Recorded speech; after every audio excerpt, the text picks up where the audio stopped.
This week on The Rock, we ask AHS students and staff how they feel about unmasking in school. Next, we interview our foreign exchange student for this year. And finally, we get the official AHS review of The Batman. All this and more on The Rock.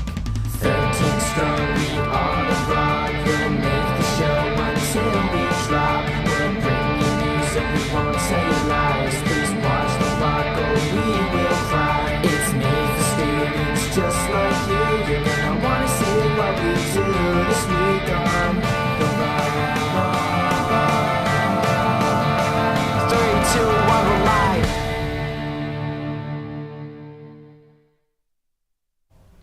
Welcome back to The Rock AHS. I'm Micah Apple. And I'm Kayla Stramberg. Before we get into our first segment this week, you may have noticed that we don't have our masks on right now. Yeah, can you believe it's been 2 years since we've seen each other's faces? Tenzin Stewart brings us our first segment explaining why so many people haven't been wearing masks at school this week.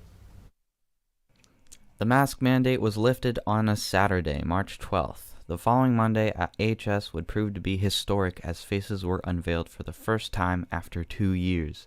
We documented the reactions of staff and peers going into this new period of adjustment.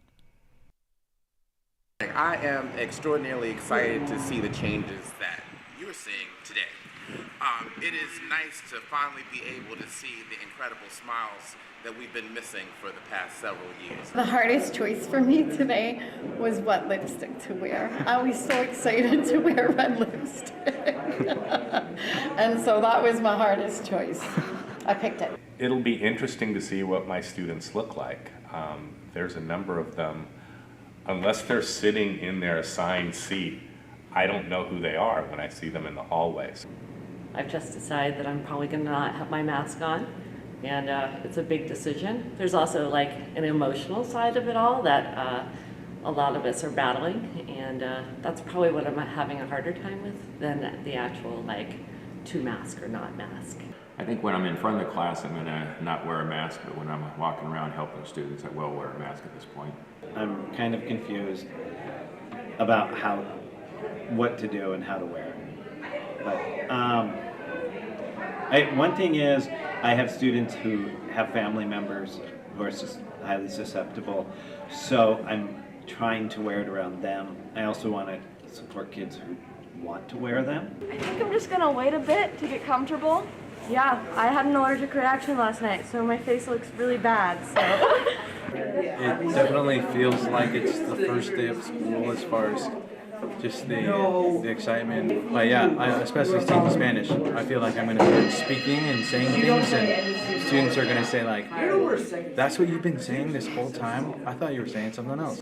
I feel that we got to keep respect as the key ingredient. Many may choose not to wear it, and others are going to choose to wear it, and I think no matter what, we respect, because we never know what someone's life's like at home, or et cetera, et cetera.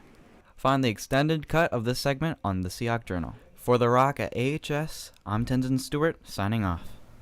It's so interesting hearing everyone's perspective on the mask mandate being lifted. It's great to see those familiar faces. And some brand new faces as well, like our foreign exchange student for this year, Felicia Aldiani. Here's Gabe Burnett bringing us an exclusive interview with her.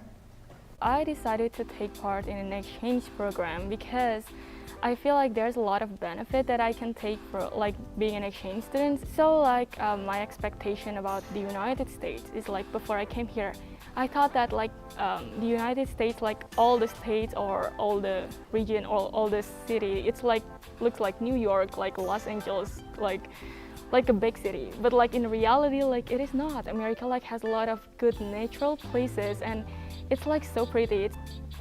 My favorite thing about Anacortes is that like because this place it's not like a big city, so like I mean like the population in here also not really a lot, so it's just nice to finally like live in a place where like we can say hi to other people even if we don't know them. Like they're just like being humble, and then like I like the natural places in here, and then I like the historical downtown in Anacortes. It looks so aesthetic and it looks like so perfect. So my advice for you guys who want to be an exchange student is like open yourself to like new things, because like being an exchange student you will meet like so many different things that you never see before, and that you never experienced before, and that's why like it's so good to like just open yourself to everything, and also like be nice to like everyone, because like being an exchange student, you will like meet a lot of people, and then you will like being like an ambassador for your country. So like like the way people think about your country, they can see from like the way you behave and the way you like talk or like the way you socialize, communicating about and telling them like about your country. And then like you maybe like it's good for you to like reading article or books about the world, to like expand your insight and knowledge about the world, and then like just being an open-minded person. And wow, what a unique perspective on Anacortes. I agree. Hey Kayla, have you seen The Batman yet? I have, and I thoroughly enjoyed it. Zoe Kravitz? Let's hear some more opinions on this movie up next. Michael Hanrahan brings us the student voice on The Batman.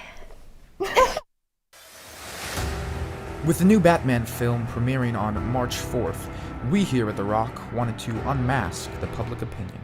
I thought it was good. I liked how it was portrayed in a sort of new light, although it was pretty dark. The Batman, directed by Matt Reeves, starring Robert Pattinson as the titular hero, I believe is one of the best superhero movies ever made. I really liked the film. Like, it was really, really good. Edward was incredible. I can't remember the actual name of the actor right now. I just know he plays Edward. He didn't talk that much, but I think he played Batman very well. And I liked that it was the Riddler instead of like the Joker for like the 8th time. That was good. And then yeah, I snuck some candy in, so that was nice. My top 3 Batmen are Pattinson in number 1, Bale in number 2, and Affleck in number 3. I don't know, I still feel like I liked Christian Bale the most. And then I'd say that Robert Pattinson actually tops Ben Affleck just because he seems kind of too jacked to be Batman. I'm thinking I'm gonna go with Robert, Daddy Rob, over Christian Bale. Yeah, over Christian Bale. I'd say he has a hero kind of complex in his mind, and he certainly wants to be a hero, at least in the movie. But he's kind of more like just some guy who's sort of smart, who's obsessed with fulfilling his father's like wish to do good. No, I could not be Batman. Maybe if I did more weightlifting and had a better diet and was a billionaire and someone whacked my parents.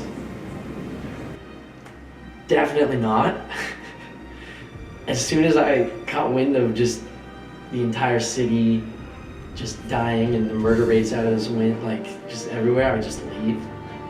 Maybe I wouldn't recommend it to people who get a lot of pain from seeing a lot of flashing lights. There was a lot of flashing lights. People who like listening to true crime about serial killers, I'd recommend it to. Because the villain's like a serial killer. If you haven't seen the film, you can watch The Batman in theaters now at Anacortes Cinemas. Well, that wraps up our show for today. If you have any questions, comments, or concerns, feel free to email therock@asd103.org. We love your feedback. And with that, I'm Micah Apple. And I'm Kayla Strandberg. And from our rock to yours, have a great day, AHS!